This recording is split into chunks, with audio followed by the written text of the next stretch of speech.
Hi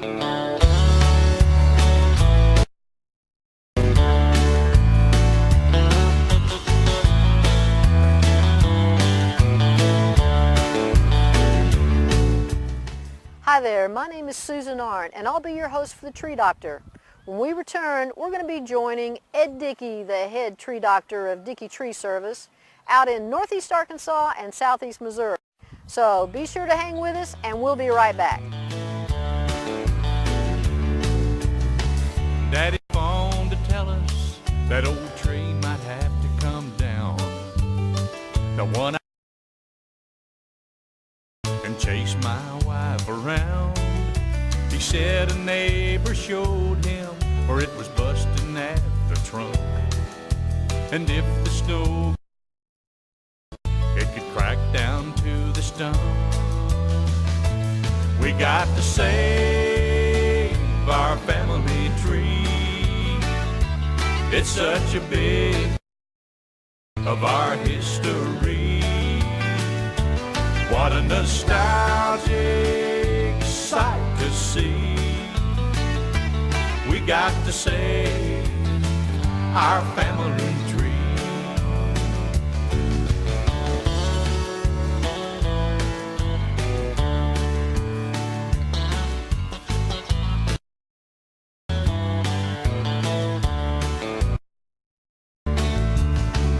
Grandpa said that when he was just 8 years old, his mama broke up while his daddy dug the hole. I phoned up a friend of mine that lives in our hometown.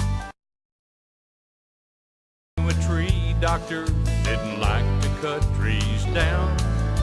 The man went out and checked our tree back. He said it would last a lifetime, no matter. We got to save our family tree. It's such a big part of our tree. What a nostalgic sight to see. We got to save our family. Yes, we got to save our family.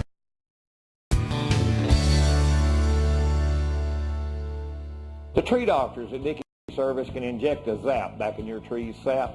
Research has showed that ice damage and stressed trees lead to insect and disease attacks.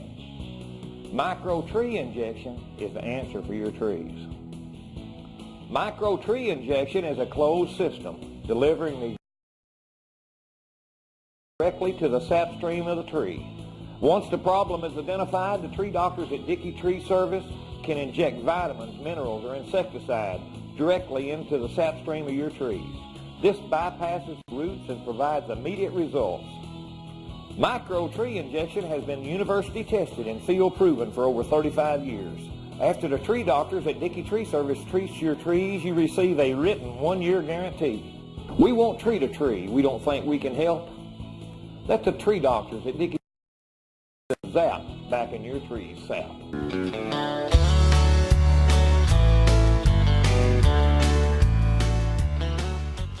All right, let's go catch up with Ed Dickey, the head tree doctor at Dickey Tree Service, on the Tree Doctor. I'm here in Gosnell with Margaret Kissman, and did I say that name right, Margaret? Yes, you did. Okay. A few years ago, we had treated this tree, and just here recently, Margaret had called me back, and why don't you tell our viewers what is going on with your tree, Margaret? Because it looked like it was dying, and besides, I saw sawdust-like things around the base here, Yes, and I figured that something was eating. Spores had got back in it, and they had, you'd got off your spraying program of spraying the trunk, preventive maintenance, hadn't you? Yes, I had.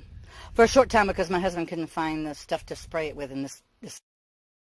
Yes, ma'am. And thinking back, this corner was really filled with trees at one time, wasn't it? Your neighbor and you both have lost several trees. Yes, we lost one in the back to boars, and our neighbor had 5 Bradford pears. The weather got several of them because the lightning struck it and split it, and some kind of disease got the other 2 because they turned Don't know what it was, but he lost all of his, and we've lost one. Yes, ma'am, and that's why you wanted to keep yours, isn't it? My husband did. Yes. Well, you'd be Not the same treeless. tree. You'd be treeless.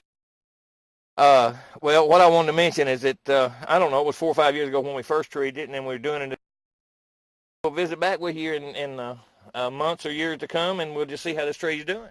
Well, I hope it survives. We don't have to treat it again. Well, we guarantee you it's going to survive. Well, thank you, Margaret. You're welcome. You know, every city and town needs a place for you to kind of find yourself, drive around, whatever, meditate, and it's generally in the parks. And there's some majestic old trees in a lot of the parks. And if you get stressed out and need to kind of unwind, I'd be glad you did. All right, we was driving down the street and we noticed a man putting a face on a tree here, and we stopped and met the gentleman. This is Bill Powell. Bill, won't you tell me a little bit about these two trees in your front yard?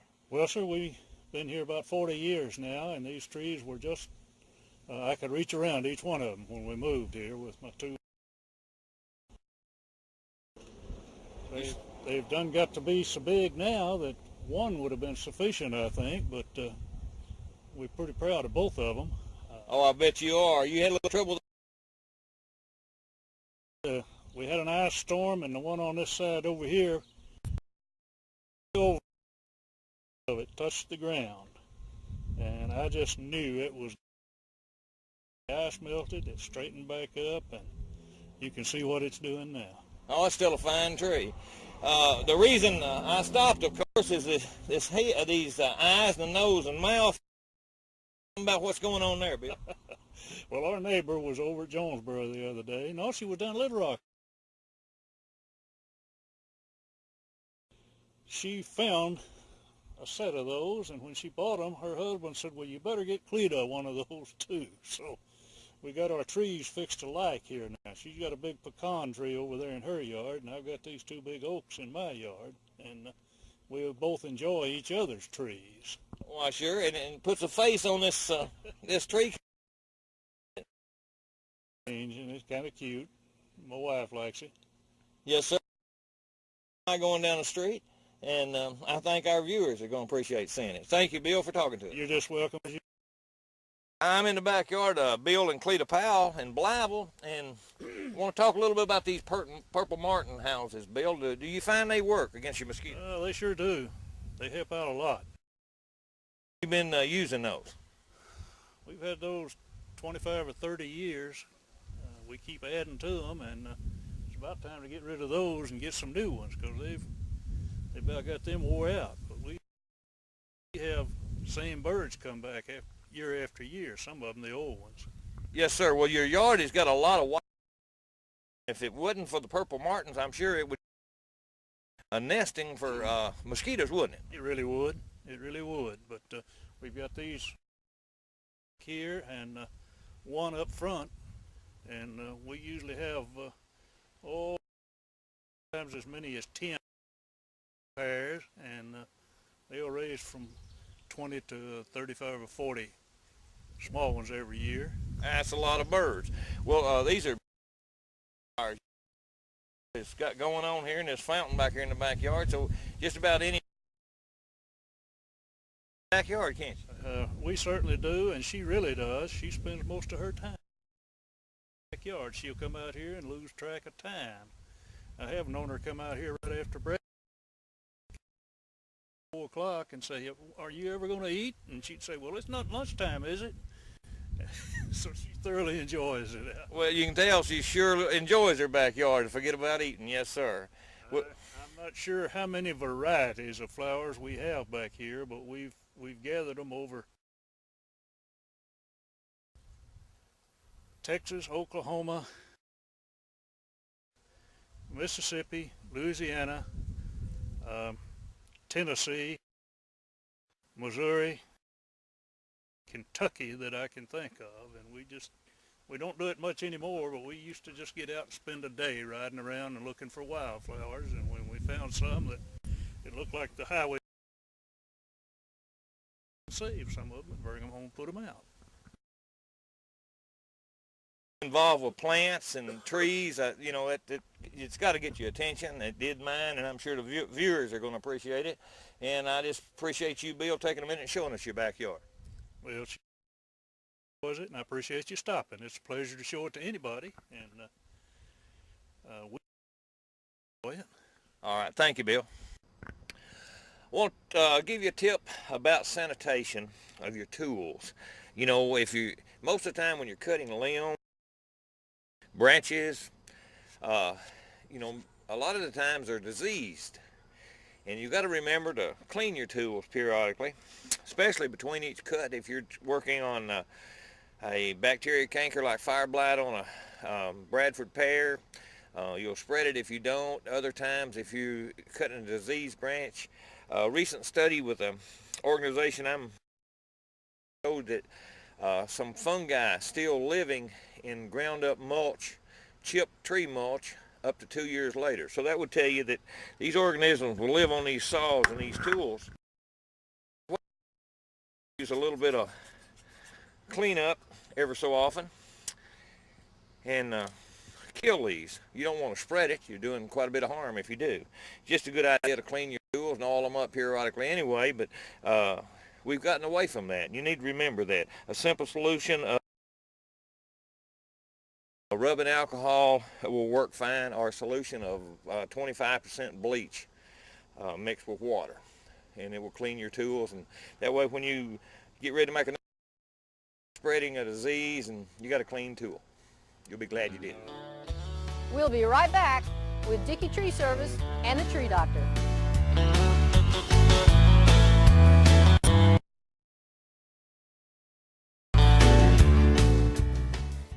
It's not hard to see what's wrong with these trees. They're being treated systemically with soil injection. We're putting down a systemic insecticide, the vitamins and the minerals and the nutrients that the tree needs to continue the cycle of growth that it needs. The winter time when you would think that the tree has stopped growing, that's just an old wives' tale. Your trees is put here in the dormant season, and that's the time to put the chemical down to take care of these insects. So in the spring, you don't have to wait for your tree to be going downhill before you call us. Keep that in mind when you look at your trees. If you had a problem tree during the past year, you might want to correct that.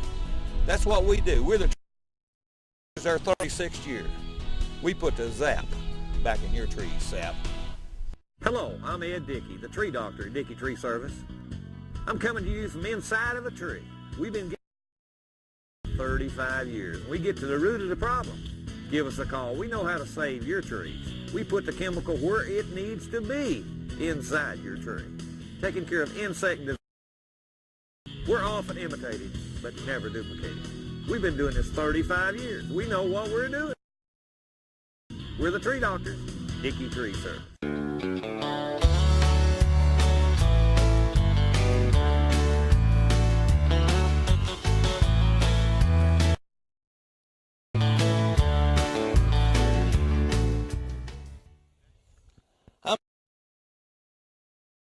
Out of Cottonwood Point, Missouri, and Charles, tell me a little bit about this tree and how long you've been taking care of it. Oh, we've been taking care of it. It's been about 18 years, and you've been treating it, 3 or 4 times. We've had borer problems and such, and you've been able to cure it so far. Yes, sir, and here a short time we treated it again, and it's an important tree. It hangs over his residence, and it's an old tree. How old do you think that tree is, Charlie? It's probably about 25 or so, maybe 30-year tree. Yes, sir. And trees in the yard, and we're going to move over and we're going to talk about them, if that's all right. I'm here out here in the front yard with Charlie McCoy. And Charles, you realize what type of tree? Yeah, it's called a colonial tree. It's about 30-year-old tree. Yes, sir. This is one of the largest ones I've come across. This is known by a lot of our viewers as a lot of people pronounce it a polonial tree, a emperor tree. They actually made the shoes. The foreigners did, and on their shoes. took it back overseas, and it's still done today. Was you aware of that, Mr. McCoy? Yeah, I've heard some in the past years that it used to be a pretty expensive tree years ago. I don't think there's much demand for it right now, the way I understand it. Maybe not like they were, but trees like this, they'll all. And it's something to look into if someone wants a tree years from now that's worth quite a bit. One of the articles I read, they're trying to raise these, raise the colonial timber. But you know how old this tree is? It's approximately 30 years old. Yes, sir, and it was well taken care of. Of course, we took care of it a few years for you, but it's a good-looking tree. And you got one out around back, it's a little larger, is that right? Yeah.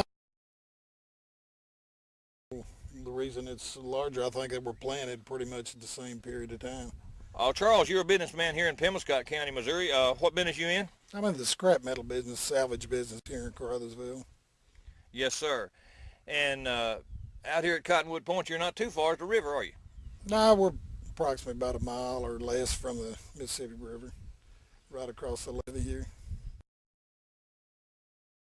In the background, well, you certainly got a nice home. Visit back with you in the future and take a look and see how your trees is doing a few years from now, and I know they'll be doing well too. I'm just about my whole life working on trees and learning about them, but I am constantly amazed sometimes, like this tree behind me, how it's put down the years, put down an extra root for support. It's actually growing out over this that's here, and it's a big size tree. It's about a 33-inch diameter. Needless to say, quite heavy. And it's put down an extra support root, and it's putting another one down there. So yeah, what I'm trying to say is trees, given time, will correct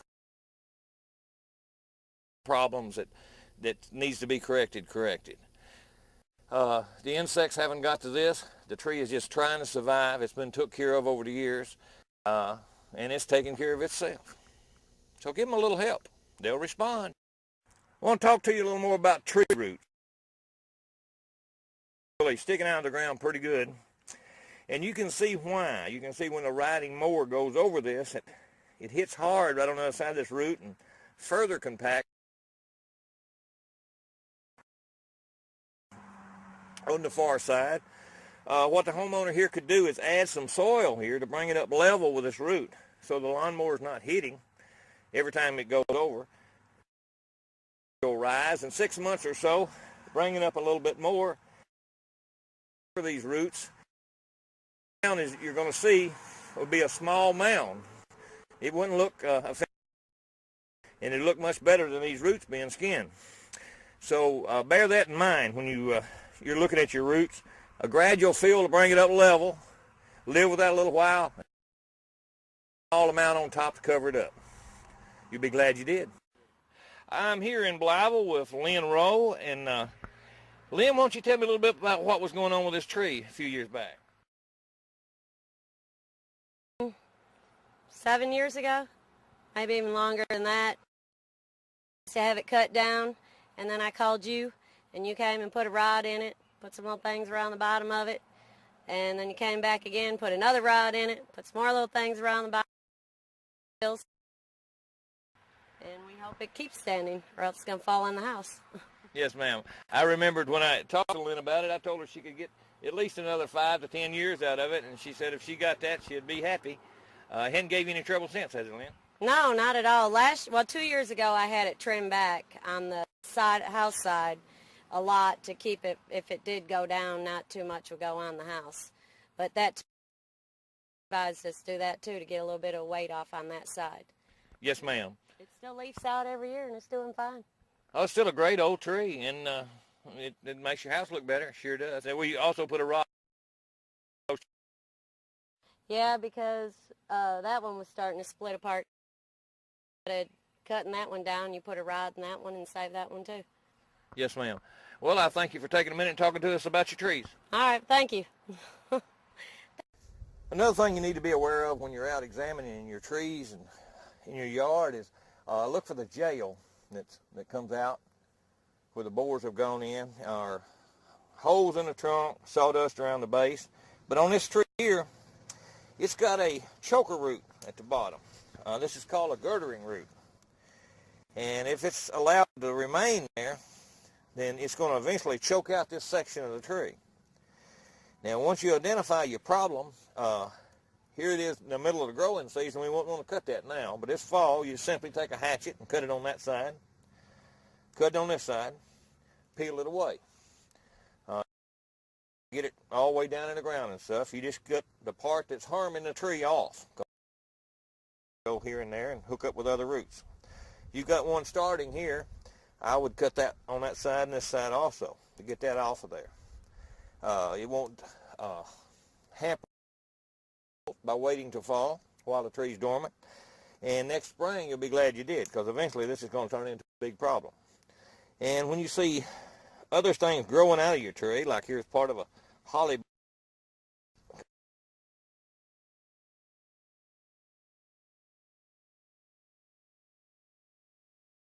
just a little sanitation, kind of watching and using good judgment will go a long way in taking care of your trees.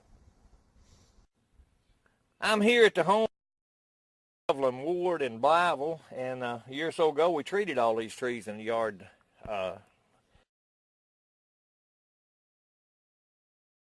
Well, they just look kind of dead looking. Light looking leaves, and it just looked like they were. Right, and Miss Ward, what did you think was going on at the time? Well, the leaves were falling off the trees at the wrong time of the year. They were just crinkled and falling off, and so we knew there was a problem somewhere. Yes, ma'am. Did you notice a difference after we... You said that had borers in them, and the leaves greened up and stiffened up like they were supposed to. And Yes, ma'am. Did you notice a difference, Mr. Ward? Yeah, quite a bit greener. I mean, a rich green. Yes, sir. It shows it's a healthy tree. That way it makes them start coming back green like they should be. Y'all have a business here in Blytheville. What business y'all operate? Quality printing on ash. How long you been in business, sir? 23 years. 23 years. And are you involved in the business, Miss Ward? I'm involved in it every day. It's a family business, our son and his wife. And that's right. I've had the pleasure here a few days ago working on your son's trees in Manila, I think it was, and I'll be talking to him one of these days on the show. But he had reminded me that about y'all, and I figured I'd stop by here and luck out and catch you home. I'm glad I did catch you home. we appreciate it so much. Appreciate it. And I gave you some follow-up instruction stuff that you do yourself, some minor. Have y'all? Well, we've done a little of it, you know, but we're so well pleased with the way they look, we hadn't done much to them. Yes, sir. Normally, there's very little you have to do after they're once treated. Very good. Yes, sir, they do. And I appreciate y'all taking a minute and talking about them. Thank you, sir. You do a good job.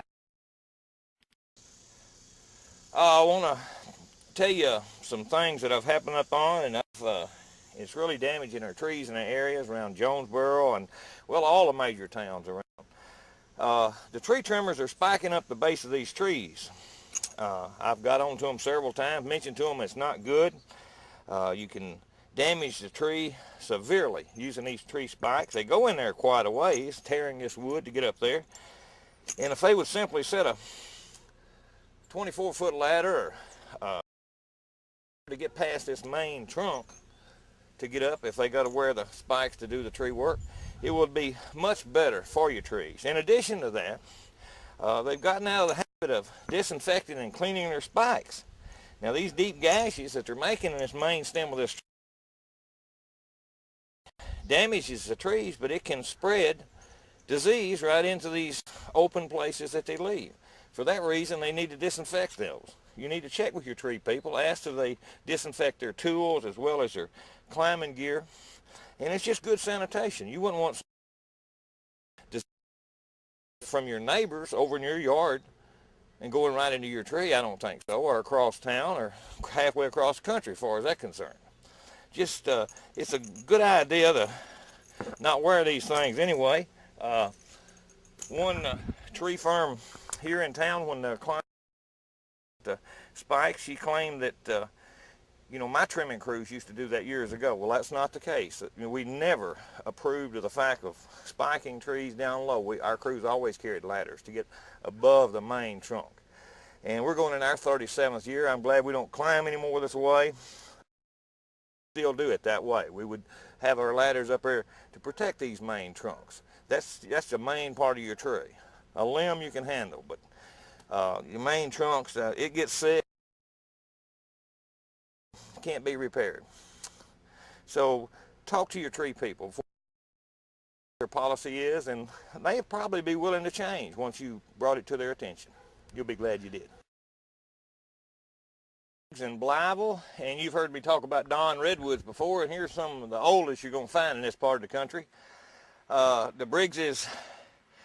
Briggs's wife told me that she planted these in 1962. These are about 42 years old. It's older than that from the size of them. There's a large one behind me also, and in the front yard there's one more. And they are similar to a cypress tree, but this is a Don redwood. Driving down the road, you probably would think these are cypress, but they have their own identity, and they're really a cool tree. The way they put down the roots a little different from the basal swell of a cypress.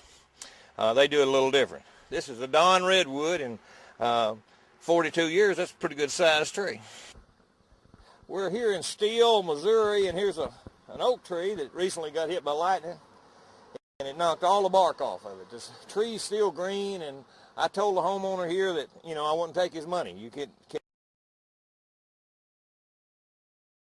bark was blew away. It's even busted in through the center here, and you can see the little pieces of splinter coming out. He's choosing to leave it here till all the leaves die, which is fine. But it's just a matter of a few months, and it's gone.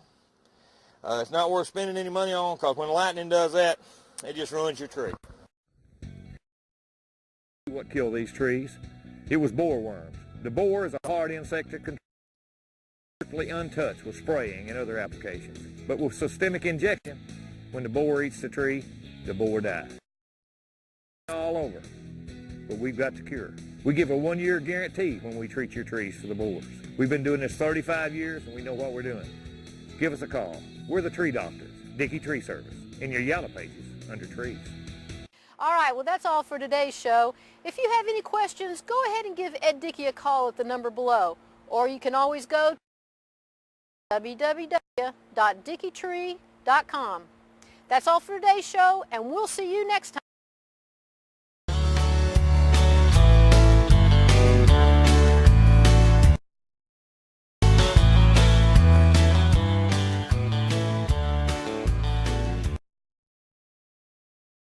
Phone to tell us that old tree might have to come down.